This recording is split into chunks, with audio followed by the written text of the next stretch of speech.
তোমাদের শাসন ব্যবস্থাকে পরিবর্তন করে তোমাদের অনুকূলে একটা রাষ্ট্র ব্যবস্থা আমি তোমাদেরকে দান করব। একটু জোরে সুবহানাল্লাহ বলবেন না? এক নম্বর ওয়াদা আল্লাহ পাকের যে আমি আল্লাহ তোমাদেরকে একটা তোমাদের সপক্ষের একটি রাষ্ট্র ব্যবস্থা আমি আল্লাহ পাক দান করব ও ইমানদাররা। এক নম্বর ওয়াদা। দুই নম্বর হচ্ছে আল্লাহ পাক বলছেন এখানে তিনটি ওয়াদা আল্লাহ পাক ইমানদারদের জন্য করছেন। কয়টি ওয়াদা জোরে কন? এক নম্বর আল্লাহ পাক মুমিনের অনুকূলের একটি রাষ্ট্র ব্যবস্থা আল্লাহ পাক দান করবেন। দুই নম্বর হচ্ছে আল্লাহ তাআলা বলছেন ওয়ালা ইউমাক্কিনান্না লাহুম দীনাহুমুল্লাযী ইরতাদা লাহুম ওয়ালা ইউবাদদিলান্নাহুম মিন বা'দি খাউফাহুম আমনা। এটা পরের ওয়াদা। আল্লাহ পাক বলছেন যে আমি আল্লাহ তাআলা তোমাদের জন্য এমন এক সন্তুষ্ট কল্পে এমন এক দিন ব্যবস্থা দান করব যে দিন সমস্ত দিনের উপর আমি আল্লাহ সুদৃঢ় করব। একটু জোরে বলবেন না সুবহানাল্লাহ? তাহলে আল্লাহ তাআলা আমাদেরকে যে দিন দিয়েছেন এই দিনের নাম কি? একটু জোরে বলেন না কি? আল্লাহ পাক ওয়াদা করছেন রাষ্ট্র ক্ষমতা দেওয়ার পাশাপাশি মুমিনদের দিন ইসলামকে আল্লাহ পাক বিজয় দান করবেন। তিন নম্বর আল্লাহ পাক বলছেন ওয়ালা ইউবাদদিলান্নাহুম মিন বাদি খাউফাহুম আমনা। ভীতিকর পরিস্থিতি থেকে, রাষ্ট্রের ভয়ানক জুলুমের পরিস্থিতি থেকে একটি নিরাপত্তার জায়গা আমি আল্লাহ তোমাদেরকে দান করব। একটু জোরে বলবেন না সুবহানাল্লাহ? তো আল্লাহ পাক দিচ্ছেন আমাদেরকে তিনটা নিয়ামত। এক, রাষ্ট্র ক্ষমতা। দুই, বিজিত ধর্ম। তিন, নিরাপত্তার গ্যারান্টি। সুবহানাল্লাহ বলবেন না? বলেন এক, রাষ্ট্র ক্ষমতা ব্যবস্থা। বলেন এক, রাষ্ট্র ক্ষমতার ব্যবস্থা। দুই, বিজয়ী ধর্ম। তিন, নিরাপত্তার গ্যারান্টি। বিনিময়ে আল্লাহ পাক চাচ্ছেন দুইটা জিনিস। কয়টা জোরে কন? একটু জোরে বলেন না? দিছেন তিনটা, নিতেছেন দুইটা। কিটা কি সেটা? আল্লাহ নিজে বলছেন ইয়াবুদুনানি, তোমরা আমার ইবাদত করবা। কিভাবে? লা ইউশরিকুনা বি শাইআ, যেই ইবাদতের মধ্যে আমি আল্লাহ ছাড়া আর কারো সঙ্গে শরীক থাকবে না। একটু জোরে মহব্বতে বলবেন না সুবহানাল্লাহ? এতক্ষণ কথা বুঝে থাকলে, এই আয়াতের শাব্দিক অর্থগুলো বুঝে থাকলে বলেন এই আয়াতে আল্লাহ ওয়াদা করতেছেন কার সাথে? মুমিনদের সাথে। বলেন কার সাথে? ইমানদারদের সাথে। বলেন কার সাথে? ওয়াদা কয়টা? আল্লাহর অঙ্গীকার কয়টা? এক, আল্লাহ পাক শাসন ব্যবস্থা দিবে মুমিনের হাতে। দুই, আল্লাহ পাক যেই আল্লাহর গ্রহণযোগ্য ধর্ম জীবন ব্যবস্থা ইসলামকে সবার উপরে বিজয় দান করবেন। তিন, আল্লাহ পাক নিরাপত্তার গ্যারান্টি, নিরাপত্তার চাদরে মুমিনকে আবদ্ধ করবেন। আল্লাহ পাক নিয়ামত দিবেন তিনটা। আমাদের কাছে চাইছেন দাবি একটু জোরে বলেন না কয়টা? এক, ইবাদত করতে হবে কার? বলেন না, ইবাদত করতে হবে কার? যে আল্লাহর ইবাদত করব তার সাথে আর কাউকে শরীক করা যাবে না। এ হচ্ছে আয়াতের সাবলীল অর্থ। এবার আসেন রাষ্ট্র ব্যবস্থার মধ্যে দিন কেমনে ঢুকলো? আল্লাহ তাআলা মানুষ যখন বানান নাই, একটু গভীর মনোযোগ দিয়ে শুনবেন, বানানোর জন্য আল্লাহ পাক পরিকল্পনা করছেন, সিদ্ধান্ত আল্লাহর হাতে। এরপর আল্লাহ পাক পরামর্শের জন্য ডাকলেন ফেরেশতাদেরকে, মুকাররবিন ফেরেশতাদেরকে ডাক দিয়ে আল্লাহ বলছেন ইন্নী জাইলুন ফিল আরদি খলিফা। ফেরেশতারা বলো, রায় দাও, পরামর্শ দাও, আমি জমিনে আমার প্রতিনিধি বানাতে চাই। এ শায়েস্তাগঞ্জের ভাইরা, মানুষ তখন বানান নাই, বানানোর পরামর্শ আল্লাহ পাক গ্রহণ করবেন, সিদ্ধান্ত আল্লাহ দিবেন। ফেরেশতাদেরকে ডাকলেন, আল্লাহ পাক তখনই মানুষের পরিচয় তুলে ধরলেন। মানুষ হচ্ছে আল্লাহর জমিনের প্রতিনিধি। এক একটা মানুষ আল্লাহর প্রতিনিধি। প্রতিনিধির দায়িত্ব হচ্ছে সেটা তার কাছ থেকে আসে তার আইন বাস্তবায়ন করা। তার অর্থ হচ্ছে আল্লাহ পাক মানব মণ্ডলীকে একমাত্র তৈরি করেছেন তার জমিনে তার দিনকে প্রতিষ্ঠা করার জন্য। সুতরাং যারা, ভালো করে শুনেন, সুতরাং যারা নামাজ পড়ে, তাহাজ্জুদ পড়ে, কোরআন তেলাওয়াত করে, জিকির করে, ফিকির করে, তারা একামতে দিনের ব্যাপারে ফিকির করে না। একামতে দিন যারা কায়েম করতে চায় তাদেরকে সন্ত্রাসী বলে আখ্যায়িত করে। আল্লাহর কসম, আল্লাহর কসম, তারা তাহাজ্জুদ গুজার হইলেও বেঈমান। কেন?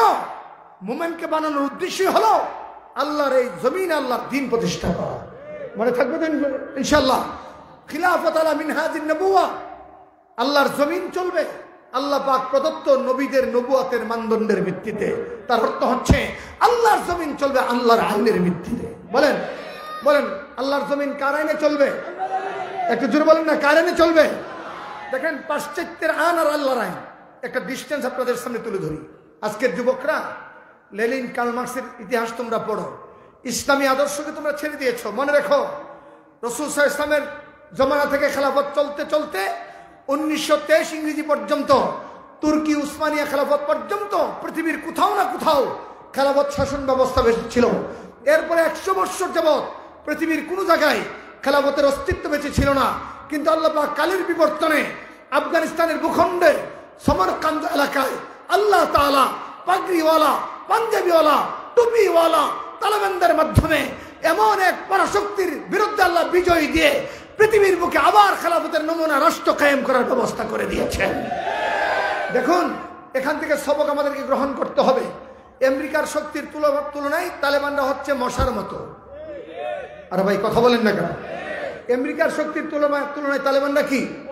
কিন্তু তারা আল্লাহর উপর ভরসা করে লড়াই চালিয়ে যাচ্ছিলেন। এই জায়গায় আমাদের অনেকে আপত্তি যে হুজুর আমাদের রাষ্ট্রটা ছোট, পার্শ্ববর্তী 3 দিক দিয়ে ঘিরে আছে ভারত, আছে বঙ্গোপসাগর, চাপ দিয়ে হয়তো মরতে হবে, নতুবা পানির মধ্যে চুবনি খেয়ে মরতে হবে। আল্লামা মুফতি আমিন রহমাতুল্লাহ আলাইকে সাংবাদিকরা বলেছিলেন, ও মুফতি আমিন সাহেব, আপনি এখানে বসে বসে দিল্লির বিরুদ্ধে বড় বড় হুঙ্কার দেন, ভারতের বিরুদ্ধে কথা বলেন, অথচ ম্যাপে দেখা যায় আপনার ভারতের পেটের ভিতরে। মুফতি আমিন রহমাতুল্লাহ আলাই একটি জবাব দিয়েছিলেন, তার নকল আমি আপনাদেরকে শোনাচ্ছি। তিনি বলছিলেন, হ্যাঁ আপনারা দেখছেন আমরা ভারতের পেটের ভিতরে, আমিও বলি পেটের ভিতরে, তবে পেটের ভিতরে কলিজা গিলা না, নারী বুড়ি না, পেটের ভিতরের ক্যান্সার। যে ক্যান্সার হইলে থাকে না কোনো আনসার। বলেন ক্যান্সার হইলে থাকে না কোনো আনসার। সাংবাদিক বুঝতাম না, বুঝাই বলেন, একটা মানুষের পেটে যদি ছোট্ট একটা ক্যান্সার হয়, যেমনি ভাবে এই ছোট্ট ক্যান্সারের প্রভাবে তার গোটা রুটা নিয়ে বের হয়ে যায়, মানুষটা ডেড হয়ে যায়। বাংলাদেশ ভারতের তুলনায় ক্ষুদ্র হইতে পারে, কিন্তু বাংলাদেশের অধিকাংশ মানুষের জবানে লা ইলাহা ইল্লাল্লাহর জয়ধ্বনি, আল্লাহু আকবার জয়ধ্বনি আছে। সুতরাং ভারত তার পত্তলিকতা নিয়ে, কুফরি শক্তি নিয়ে যদি ভারত তার আগ্রাসন নিয়ে যদি বাংলাদেশে হামলে পড়ে, বাংলাদেশে আশ্রয় লাগবে না। এই তাকবীরের জয়ধ্বনি হলো শাহজালাল উত্তরসূরিরা আল্লাহু আকবার বলবে, ভারত টুকরা টুকরা হয়ে ভারতে কালেমার ঝান্ডা উড্ডীন হতে থাকবে ইনশাআল্লাহ। বলেন বিজয় দেওয়ার মালিক কে? একটু জোরে বলেন না, কে মালিক? একটি ইতিহাস আপনাদেরকে স্মরণ করে দেই। 800 বৎসর, বলেন কত বৎসর ভারতবর্ষ শাসন করেছে মুসলমানেরা, আর শাসন ব্যবস্থার বিধান ছিল কোরআন। কথা বলেন না ভাই? তাইলে এই ভারতবর্ষ কার, হিন্দুদের না মুসলমানের? আল্লামা ইকবাল মরহুম বলছেন, হিন্দুস্তান হামারা সারে জাহা হামারে। এই হিন্দুস্তান তো মুসলমানের ইতিহাস। ব্রিটিশরা বিতাড়িত হওয়ার পরে সময় চক্রান্তের জাল বুনে ভারতবর্ষের বিশাল এক অংশ খণ্ডের নামে পত্তলিকদের হাতে ছেড়ে দিয়ে 2টা খণ্ডিত অংশ মুসলমানদের উপর ছেড়ে দিয়েছে। হ্যাঁ, যে পাকিস্তান নামক যে খণ্ড 2টা পেয়েছিল, তদানীন্তনকালে মুসলমানরা তারা বলছিল এই পাকিস্তানের সংবিধান হবে কোরআন। কিন্তু ক্ষমতায় বসেই গিদ্দারি শুরু করছে। আমরা দেখি ক্ষমতায় বসলেই যেন মানুষের আচরণ কেমন শুরু হয়ে যায়। কথা বলেন ঠিক কিনা জোরে কান? ক্ষমতায় বসলেই যেন আমরা দেখি যে যেমনে নাচাও তেমনে নাচি, পুতুলের কি দোষ। 53 বছরের বাংলাদেশের ইতিহাসে কখনো ভারত, কখনো রাশিয়া, কখনো আমেরিকা এই গোলামির জিঞ্জিরে আবদ্ধ থাকতে আমরা দেখেছি। একথা পরিষ্কার বলি, সেই দিন পর্যন্ত বাংলাদেশে গোলামির জিঞ্জির মুক্ত হবে না যতদিন পর্যন্ত আল্লাহর খেলাফত বাংলাদেশে কায়েম হবে। বলেন গোলামি মুক্ত জিন্দিগি চাইলে খেলাফতের ইসলাম বাংলাদেশে কায়েম করতে হবে। কথা বলেন ঠিক কিনা জোরে কান? মুহতারাম হাজরিন, ব্রিটিশ চলে যাওয়ার সময় ষড়যন্ত্রের মাধ্যমে বিশাল এক রাজ্য হিন্দুদের হাতে ছেড়ে দিয়েছে, যার ফলশ্রুতিতে এই ভারতবর্ষ মুসলমানরা আজাদ করার পরেও মুসলমানরা হয়ে গেল শোষণের হাতিয়ার হিসাবে নিপীড়িত, নির্যাতিত। মানবতার এক চিত্র আমরা ভারতবর্ষে দেখি। আজকে গুজরাটে দেখি মোদির হাতে প্রায় 4,500 মুসলমান হত্যার রক্তের দাগ লেগে আছে। কাশ্মীরে আপনার যুগের পর যুগ তাদের অত্যাচারের কষাঘাতে মুসলমান মানবতা আজকে ধুকে ধুকে মরছে। আজকে মণিপুরের দিকে তাকায় দেখেন, কত করল কয়েকজন মুসলিমকে তারা সরকারের তারা হত্যা করেছে, ইন্টারনেট ব্যবস্থা বন্ধ করে দিয়েছে, বাবরি মসজিদের মতো ঐতিহ্যবাহী মসজিদ তারা শহীদ করে রামের মন্দির নির্মাণ করেছে। এই কথাগুলা উম্মতে মুসলিমার জন্য মেসেজ, এবং এই কথা আমাদের সামনে চ্যালেঞ্জের সম্মুখীন দাঁড় করে দিচ্ছে যে আমরা যেমনি খুশি তেমনি ভাবে ভারতবর্ষে পত্রিকতার রাজ্য রামের রাজ্য কায়েম করব, মুসলমানদের অস্তিত্ব নিশ্চিহ্ন করে দিব। আমি ওই সমস্ত রামের রাজ্য কায়েম করেনেওয়ালা দালাল আর 5টা গোলামদেরকে বলি, 1500 বছর পূর্বে প্যারা নবী বলেছেন আবার ভারতের বুকে কালেমার ঝান্ডা উড়বে। বলেন ভারত মুসলমানের, সবাই বলেন ভারত, একসাথে কোন ভারত। এই যেই যুদ্ধের দামামার মাধ্যমে ভারতবর্ষে আবার কালেমার ঝান্ডা উড্ডীন হবে, ওই যুদ্ধের নাম হলো গজওয়ায়ে হিন্দ। বলেন যুদ্ধের নাম কি? একটু জোরে কথা বলেন না। গজওয়ায়ে হিন্দ। গজওয়ায়ে হিন্দের ব্যাপারে রাসূল বলেন, হযরত মদনী রহমাতুল্লাহর জিন্দেগি যে ইসলাম ফাউন্ডেশন রচনা করছেন, এই ভূমিকার মধ্যে এই হাদিসটা নিয়ে আসছেন। রাসূল বলেন এই যুদ্ধে রক্তের স্নান বইবে, রক্তে রঞ্জিত হবে গোটা ভারতবর্ষ, কিন্তু বিজয়ী হাসি হাসবে মুসলমানেরা। সেই পর্যন্ত যদি আল্লাহ আমাদেরকে বাঁচায় রাখে, ভারতবর্ষে ইসলাম কায়েমের জন্য রক্ত দিতে রাজি আছো তোমরা? আবার বাবরি মসজিদ আজাদ করতে রাজি আছো তোমরা? কারা কারা হাত ধরে আল্লাহকে দেখাও। আল্লাহ এই হাতগুলো তুমি দিনের জন্য কবুল করো।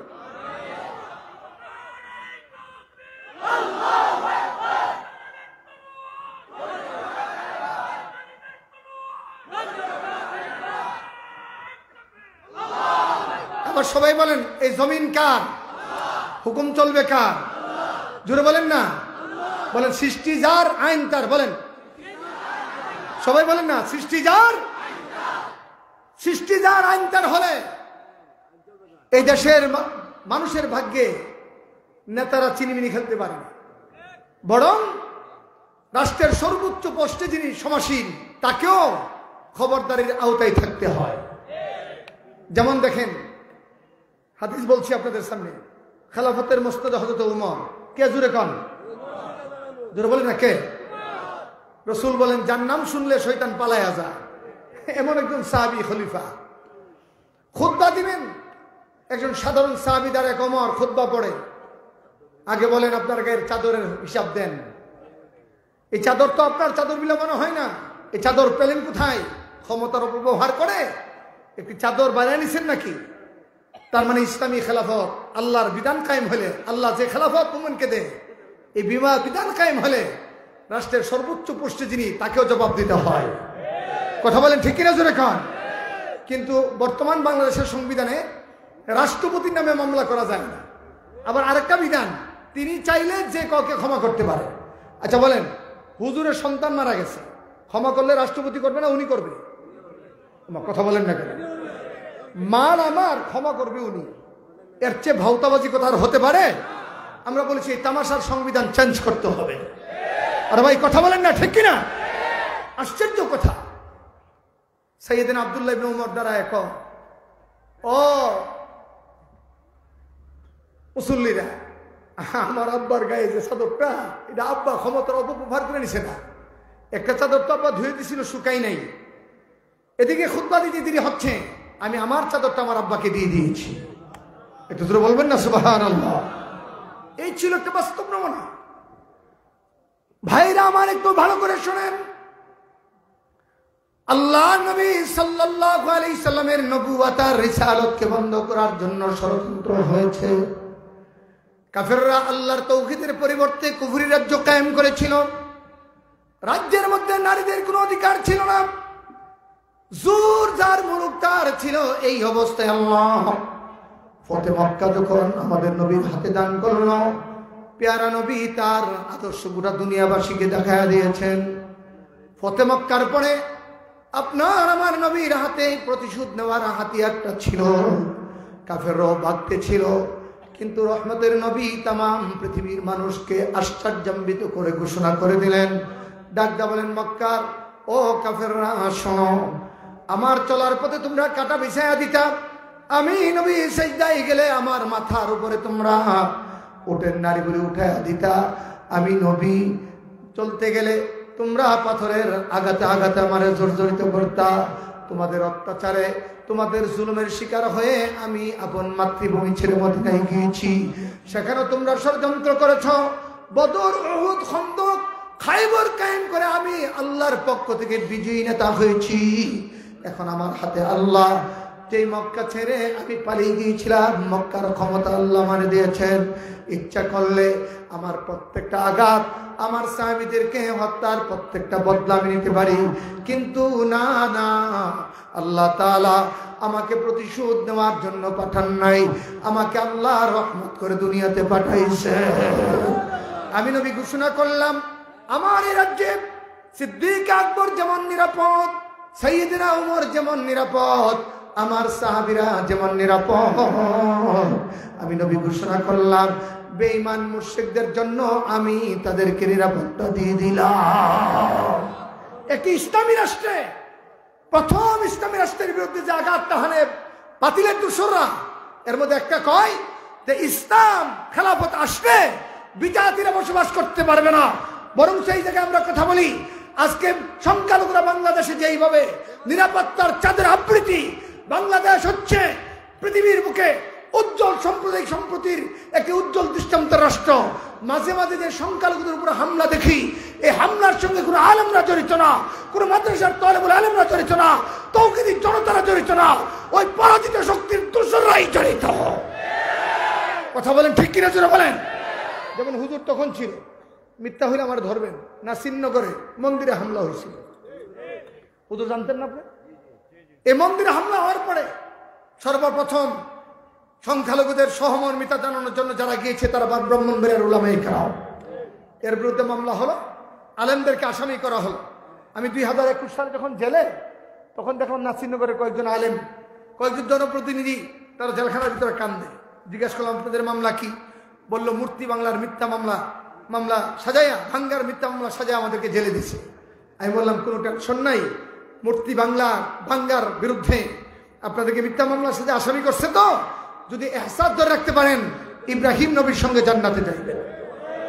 সুবহানাল্লাহ কেউ জোরে বলবেন না? কালের বিবর্তনে তখনকার এই নাসিরনগরের মন্ত্রী ছিল সাইদুল হক, তিনি প্রেস কনফারেন্স করে বলেছেন এই হামলার পেছনে ব্রাহ্মণবাড়িয়ার তদানীন্তনকালের জালেম এমপি জড়িত ছিল। এটা তাদের বক্তব্য। সেদিনকার প্রেস রিলিজগুলো যদি আপনি ফাইন্ড আউট করেন, দেখবেন এই হামলাগুলোর নাটক তারা সাজিয়েছে। আপনার রামুতে বৌদ্ধ মন্দিরে হামলা হলো, এই হামলার পেছনে ষড়যন্ত্র ছিল মুসলমানদের বিরুদ্ধে, উদুরপিণ্ডি বুদুরগারে চাপিয়ে এদেশের আলেম ওলামার কণ্ঠকে স্তব্ধ করা ছিল তাদের মানে ষড়যন্ত্র অংশ। কিন্তু কালের বিবর্তনে আল্লাহ তাআলা ছাড় দেন, ছেড়ে দেন না। বিজয়ের এই সময় এই দেশবাসী প্রজ্বলিত সূর্যের মতো দিনের বেলা যেমন সূর্য স্পষ্ট, এরকম স্পষ্ট অনুধাবন করছেন যে এই মামলাগুলা আল্লামা ওলিপুরি কিংবা কোনো আলেম কিংবা কোনো তোলাবা কিংবা কোনো তৌহিদি জনতা এর সঙ্গে জড়িত না, এর সঙ্গে জড়িত হলো রাজনীতির দুষ্ট চরিত্রের লোকেরা। কথা বলেন ঠিক কিনা জোরে বলেন। এই বিদায় হজের এই ঘটনা আমি সংখ্যালঘু ভাইদেরকে বলবো, আপনারা যদি ইসলামের সৌন্দর্যের পক্ষে আসেন, আগামী দিনে নিরাপত্তা আপনাদের আরো বেড়ে যাবে। কথা বলেন ঠিক কিনা জোরে বলেন। যারা জুজুর বই দেখাচ্ছে, আসলে এরা জানে আল্লাহর খেলাফত জমিনে কায়েম হইলে বড় বড় মদের বোতল খাওয়া যায় না। আল্লাহর খেলাফত কায়েম হলে রাষ্ট্রে দুর্নীতি করা যায় না, রাষ্ট্রের টাকা বিদেশ পাচার করে বেগম পাড়া তৈরি করা যায় না। আল্লাহর খেলাফত কায়েম হলে রাষ্ট্রপতিকে প্রত্যেকটা নাগরিকের জবাবদিহিতার আওতায় আসতে হয়। যেমন বেদায়া ওয়ান নিহায়া সুন্দর একটা ঘটনা লেগেছে, বলবো? আর ভাই কথা বলেন না কেন? নবীর পরে খলিফার দায়িত্বে আসলেন সিদ্দিক আকবর। কি নাম জোরে কন? একটু জোরে কন না। সিদ্দিক আকবর। বলেন ছোট সাহাবি না বড় সাহাবি? কত বড় সাহাবি, যার ব্যাপারে রাসূল বলছেন আবু বকর, দুনিয়ার সমস্ত সাহাবীদের প্রতিদান আমি দুনিয়া দিছি, তোমার প্রতিদান দিবে হাসরের স্বয়ং আল্লাহ। একটু জোরে সুবহানাল্লাহ বলবেন না? তোমার প্রতিদান আল্লাহ দিবে। সিদ্দিক আকবরের সময় বিদায় ওয়ান নিহায়া গ্রন্থকার ইমাম ইবনে কাসির রাহমাতুল্লাহ আলাইহি লেখেন যে মদিনার মসজিদের একটু সামনেই এক বৃদ্ধা অন্ধা বাড়ি ছিল, তার কোনো আওলাদ ছিল না। সাইয়েদনা ওমর চিন্তা করলো যে মহিলাটার কোনো আওলাদ নাই, সুতরাং মহিলাটার যেন সারাদিন উজু গোসল করতে পারে, মহিলার বাড়ির পানির টাঙ্কিটা আমি মস্ক প্রতি পানি দিয়ে নিয়ে পুরাই দেব। তিনি এই নিয়ত করে সকালবেলা বুড়ির বাড়ির পানির টাঙ্কির কাছে গেছেন। গিয়া দেখেন ওমর যাওয়ার আগেই কে যেন বুড়ির বাড়ির পানির টাঙ্কিটা পানি দিয়ে পুরাই দিছে। একটু সুবহানাল্লাহ বলবেন না? সাইয়েদনা ওমর চিন্তা করলেন আজকে আমার আসতে লেট হয়েছে, কালকে ফজরের আজানের সময় আসবো না। যেই কথা সেই কাজ। পরের দিন ফজরের আজানের সময় তিনি আসলেন, এসে দেখেন আজকেও কে জানো উনি আসার আগেই বুড়ির বাড়ির পানির ট্যাঙ্কিটা পুরাই দিয়েছে। তিনি চিন্তা করলেন আজকেও আসতে আমার লেট হয়ে গেছে, কালকে তাহাজ্জুদ পরে বুড়ির বাড়ির পানি ট্যাঙ্কি পুরাবো আগে। এর নিমিত্তে তিনি তাহাজ্জুদের আউয়াল ওয়াক্ত উঠেই বুড়ির বাড়ির পানি ট্যাঙ্কির কাছে গেলেন। গিয়া দেখেন আজকেও কে যেন বুড়ির বাড়ির পানি ট্যাঙ্কিটা পুরাই দিছে। উমরকে সকাল আসলাম পারি নাই, ফজর ওয়াক্ত আসলাম পারি নাই, তাহাজ্জুদের সময় আসলাম পারি নাই। মনে হয় কোনো জিন্নাতের সুযোগটা নিচ্ছে, কালকে পানি দেব না, রাত জেগে জেগে পাহারা দেব। কে এ কামটা করতেছে? এর নিমিত্তে সাইয়েদনা ওমর এশার নামাজের পরে ওই বুড়ির বাড়ির রাস্তার পাশে গিয়া পাইচারি করে আল্লাহ জিকির করার পাহারাদারি করে। রাত 12টা যখন নিসফুল লাইল অতিক্রম করেছে, হঠাৎ করে ওমর তাকায় দেখে মদিনার মসজিদ থেকে একজন বৃদ্ধ মানুষ চাদর গেয়ে মস্কবর্তী পানি নিয়ে খুঁড়াইয়া খুঁড়াইয়া বুড়ির বাড়ির দিকে যায়। ওমর চিন্তা করলেন যেহেতু মানুষটা খুঁড়াইয়া খুঁড়াইয়া হাঁটে, আবার মদিনা মসজিদ থেকে বের হইছে, এটা জিন্নাত না, এটা মদিনার কোনো মানুষ। এত জোরে সুবহানাল্লাহ বলবেন না? এটা মদিনার কোনো মানুষ। চিন্তা করলেন এই মানুষটাকে দেখতে হবে। আস্তে আস্তে যখন বৃদ্ধ মানুষটা মস্কবর্তী পানি, মস্ক হলো আপনার চামড়ার কলসি, আরবে এটা প্রসিদ্ধ ছিল। এই চামড়ার কলসি নিয়ে যখন যায়, একদম বুড়ি বাড়ির সন্নিকটে যখন গেল, সাইয়েদনা ওমর চাদর টান দিলেন। টান দিতে দেরি ভিতর থেকে সিদ্দিক আকবর বেরিয়ে এসেছেন। একটু জোরে মহব্বতে বলেন না সুবহানাল্লাহ। সাইয়েদনা ওমর ডাক দিয়ে বলেন, ও সিদ্দিক আকবর, আমার জন্ম কেন হলো তোমার সময়ে? গারে সুরের নিয়ামত তুমি ভক্ষণ করেছো, আল্লাহর নবীর খাস তাওয়াজ্জুটা তোমার, কোন ইবাদতে প্রতিযোগিতায় তোমাকে আমি ক্রস করতে পারি নাই। আজ 3 দিন যাবৎ বুড়ির বাড়ির পানির ট্যাঙ্কিটা পোড়ানোর জন্য আমি চেষ্টা করছিলাম, সেই জায়গায়ও তোমার সঙ্গে পারি নাই। বলো বলো সিদ্দিক, তোমার সময় আমার জন্মটা কেন হলো?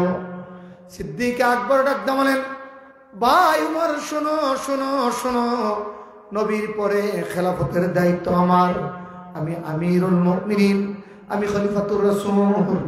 সুতরাং ওমর রে, আল্লাহর আদালতে বুড়ির বাড়ির পানির ট্যাঙ্কি নিয়ে তোমারে প্রশ্ন করবে না, আল্লাহ পাক আমাকে করবেন।